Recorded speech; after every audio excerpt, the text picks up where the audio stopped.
అందరికీ నమస్కారం. ఈ రోజు నుండి శ్రీరాముని వనవాసం అనే విభాగం గురించి తెలుసుకుందాం. మిథిల జరిగిన వివాహ మహోత్సవాల తర్వాత అయోధ్యలో శాంతి ఆనందం నిండాయి. రాజు దశరథుడు జ్ఞానంతో పాలన సాగించగా ప్రజలు ఆయన పుత్రులను హృదయపూర్వకంగా ప్రేమించారు. ఇలా 12 సంవత్సరాలు సుఖ సంతోషాలతో గడిచిపోయాయి.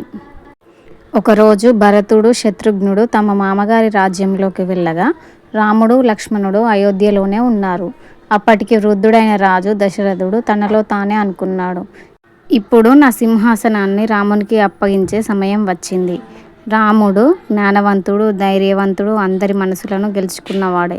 ఇతనే నా అయోధ్యకు యోగ్యుడైన రాజు అని దశరథుడు తన ఆలోచనలను వశిష్ఠ మహర్షితో పంచుకున్నాడు.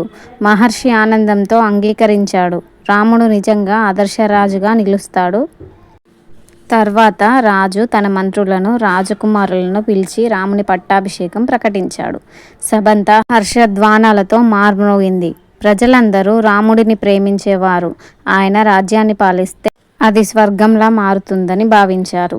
రాజు రాముని పిలిపించాడు.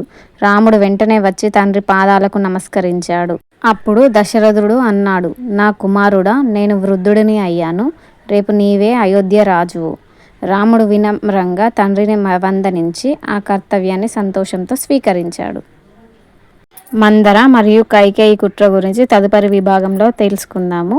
అందరూ కూడా శ్రీరామాయణాన్ని మంచిగా ఆసక్తిగా ఆదరించాలని కోరుకుంటున్నాను. Please like, share and subscribe my channel. అందరికీ ధన్యవాదాలు. జై శ్రీ సీతారాం.